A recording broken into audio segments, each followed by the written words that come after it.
नमस्कार दोस्तों, एक बार फिर हम ऑडियो बुक समरी चैनल पर एक नई ऑडियो बुक समरी की हिंदी में समरी लेके आए हैं। आप इस चैनल पर नए ऑडियो बुक समरी चैनल पर इसको लाइक एंड सब्सक्राइब करें और बेल नोटिफिकेशन आइकन ऑन करके और सब्सक्राइब कर लें ताकि हर बार आपको नई ऑडियो बुक समरी सुनने को मिले, ताकि आप उससे अपनी नॉलेज को एक्वायर कर सकें। आज के जो समरी है वो समरी है अमीर बनने का सबसे आसान तरीका, the simple part to wealth book summary by J.L. Collins.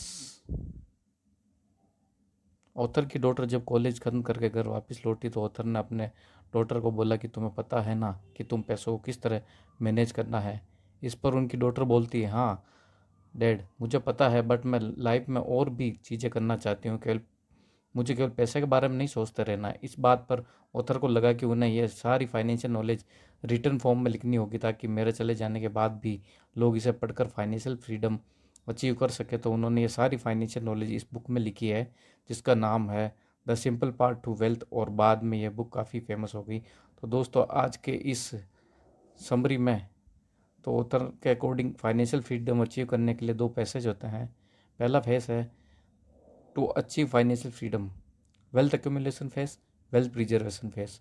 Wealth accumulation phase, इस फेस में ऑथर बोलते हैं कि हमें इतने पैसे इकट्ठे कर लेने हैं कि आपको रोज़ के खर्चों की भी चिंता ना हो, और जब आपके पास इतने पैसे इकट्ठे हो जाएं तो इसके बाद आता है वेल्थ प्रिजर्वेशन फेस, यानी कि हमें उतने ही पैसे हर साल विड्रॉ करने हैं जिससे कि आप लाइफ टाइम फाइनेंशियली फ्री रहो। तो चलिए, जब हम इन दोनों फेसेस को डिटेल में देखते हैं। वेल्थ एक्यूमुलेशन फेस, हमें सबसे पहले ये सोचना होगा कि पैसे इकट्ठा कैसे किया जाए। तो इसमें सबसे पहला पॉइंट आता है डेप्ट द अनएक्सेप्टेबल बर्डन। ऑथर बोलते हैं कि जब भी कोई बिजनेसमैन बहुत सारा लोन ले लेता है तो वह अपने बिजनेस को ग्रो करने के लिए लोन लेता है, जिससे वह अपने बिजनेस में पैसा इन्वेस्ट करके उसे और भी आगे ले जा सके।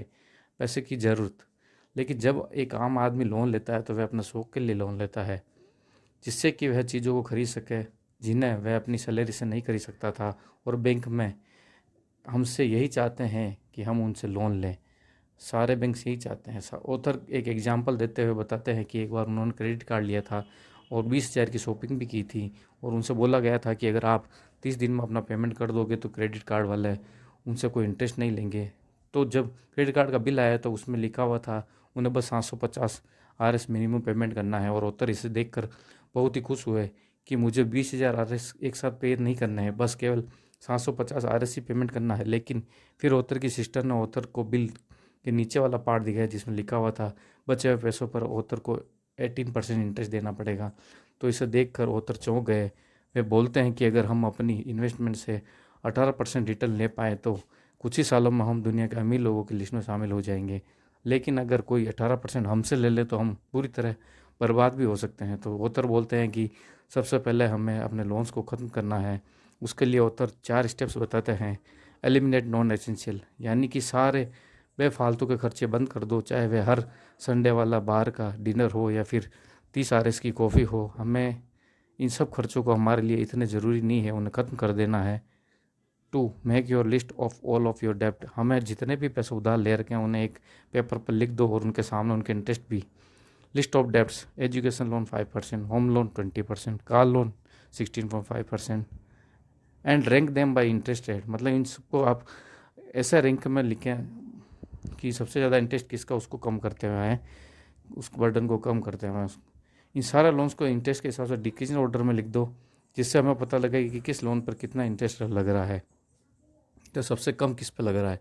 डेप्ट में descending order, home loan 20%, car loan 16.5%, education loan 5%, पे द हाइस्ट इंटरेस्ट इज 1, यानी कि सबसे ज़्यादा अमाउंट हमें उस लोन में पे करना है जिसका इंटरेस्ट सबसे ज़्यादा हो, बाकी के लोन की मिनिमम पेमेंट करनी है। और जब हमारा सारा लोन्स खत्म हो जाए तो उसके बाद अगला स्टेप आता है कि ऑथर बोलते हैं कि पैसा हमारे लिए काफ़ी कुछ खरीद सकता है, और इस सबसे इम्पोर्टेंट चीज़ है जो वो खरीद सकता है वह है हमारी फ्रीडम। अगर हम पैसों का सही से इस्तेमाल नहीं करेंगे, मतलब कि हम यूज़लेस चीज़ों को खरीदने के लिए हम अपना पैसा बर्बाद करेंगे, तो हम अपन कभी भी फाइनेंशियली फ्री नहीं हो पाएंगे।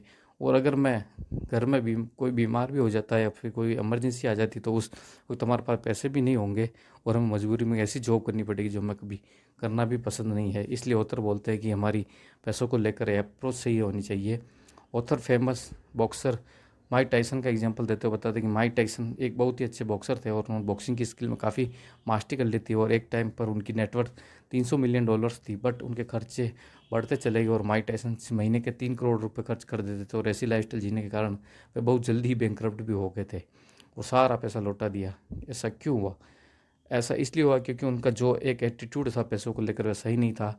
और ऐसे कई सारे एग्जांपल्स हैं, जैसे बहुत सारे सेलिब्रिटीज़, एथलीट्स और बिजनेसमैन जिनका अपने पैसों को लेकर एटीट्यूड सही नहीं होने के कारण वे लोग बहुत ही जल्दी अपना सारा पैसा गंवा बैठते हैं, क्योंकि उन्होंने सही से पैसों के बारे में सोचा ही नहीं है।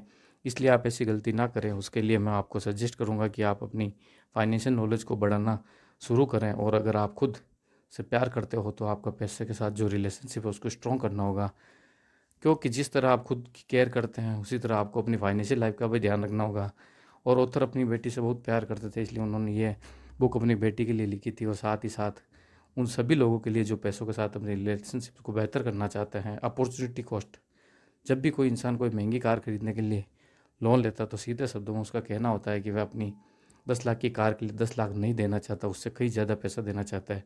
और यहीं पर आता है अपॉर्चुनिटी कॉस्ट। इसका मतलब यह है कि अगर आप उस कार को कैश में लेते हो, मतलब कोई लोन नहीं लेंगे, तो आपको लग रहा होगा कि आपने उस कार को 10 लाख रुपए में खरीदा, पर ऐसा नहीं है। आपको पता है कि आप स्टॉक मार्केट में इन्वेस्ट करके इजीली 10 से 12% का इंटरेस्ट ले सकते हो। तो अगर हम 10% भी ले, तो अगर आपके 10 लाख रुपए की कार की जगह यहीं कहीं पर उन पैसों को इन्वेस्ट कर दिया तो अगले साल होता 1 लाख रुपए। तो एक्चुअल में आपको वह कार पड़ी है 11 लाख रुपए की, और एक ये तो केवल 1 साल का प्रॉफिट था। आपको तो इस अपॉर्चुनिटी कॉस्ट को हर साल झेलना होगा। अगर आप 10 साल का देखोगे तो हर साल के हिसाब से 1 लाख रुपए का नुकसान, यानी आपकी अगले 10 साल में यह हो जाएगा 10 लाख रुपए। मतलब कि आपको यह कार 10 लाख की ही नहीं है, जबकि 20 लाख रुपए की पड़ी है, क्योंकि आपके पास उन 10 लाख रुपए को इन्वेस्ट करने की अपॉर्चुनिटी थी, तो आपके उस कार को खरीद के वो अपॉर्चुनिटी खो दी है। इसलिए हमें अपने पैसों को खर्च करने से पहले अच्छे से सोच विचार करना चाहिए, क्योंकि वह पैसा आपका पावर ऑफ कंपाउंडिंग की मदद से कुछ ही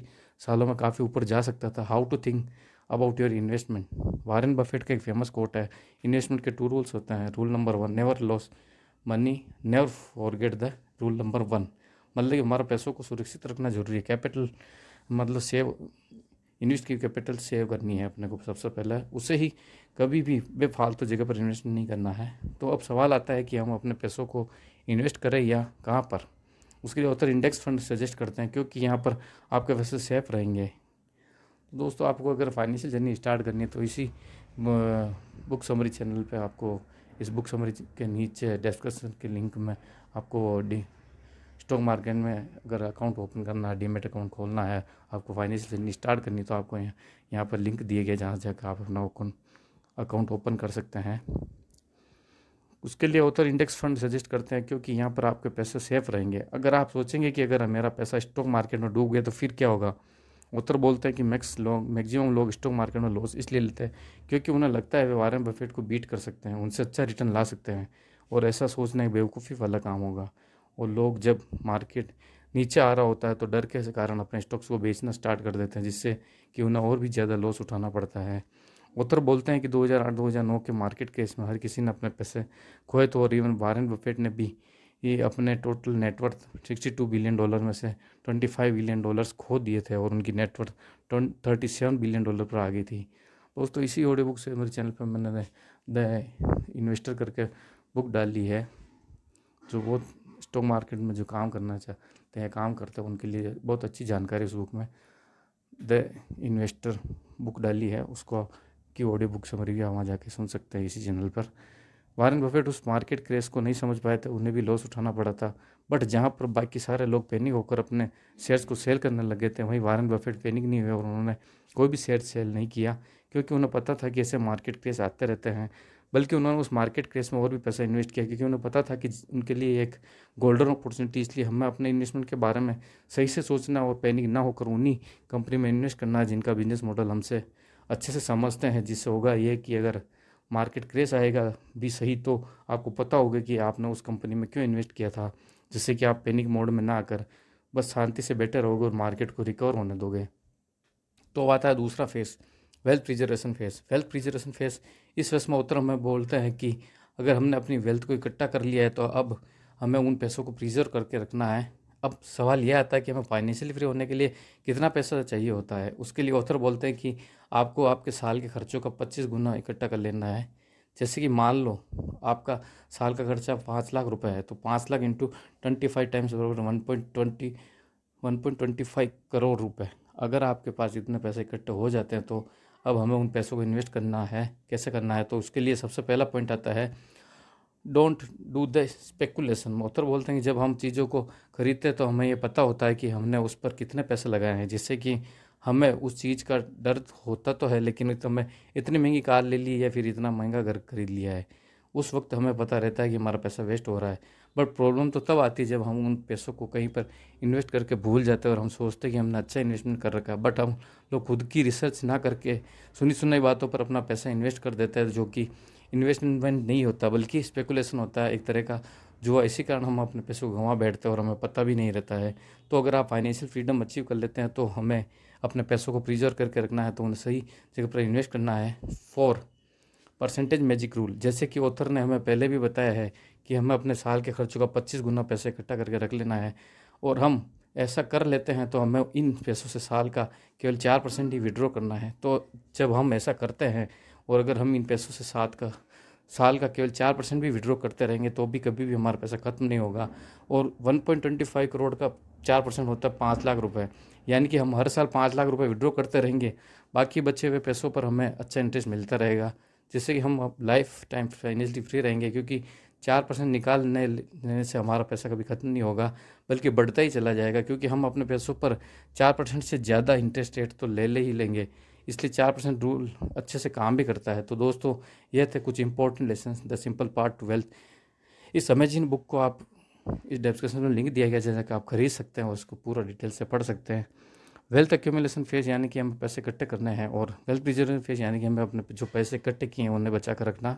वेल्थ एक्यूमुलेशन फेज में हमें अपने एनुअल एक्सपेंस का 25 गुना पैसा इकट्ठा करना है, जितना अपना खर्चा है उसका 25 टाइम। इसके लिए हम अपने पैसों को इंडेक्स फंड में भी इन्वेस्ट करके ग्रो कर सकते हैं, और हमें अपने पैसों के बारे में अच्छे से सोचना है कि पैसा काम कैसे करता है और उससे सही तरीके से यूज कैसे किया जाए। तो अगर आप एक बार फिर ये पैसे इकट्ठा कर लेते हैं तो आप फाइनेंशियली फ्री हो सकते हैं। उसके बाद है वेल्थ प्रिजर्वेशन फेज। इस फेज में हमें पैसों को बचा कर रखना है, और अगर हम उन पैसों से केवल 4% भी विड्रॉ करते रहेंगे तब भी बहुत ही कम चांसेस है कि हमें और पैसा कभी खत्म होगा, क्योंकि जितना हम विड्रॉ कर रहे होते हैं उससे ज़्यादा तो हम अपनी इन्वेस्टमेंट से अच्छा रिटर्न भी निकाल रहे होंगे। सो दोस्तों, आई ये आपको होप करता हूँ कि बुक समरी अच्छी लगी होगी, तो आप इस बेल आइकन को ऑन करके इस चैनल को सब्सक्राइब करें ऐसी ऑडियो बुक समरी नई नई सुनने के लिए। और इस बुक को खरीदने डिस्क्रिप्शन में लिंक दिया गया। इसके अलावा आप इस लाइक एंड सब कमेंट्स लिखें आपको अगर बुक समरी अच्छी लगी है तो। नमस्कार दोस्तों।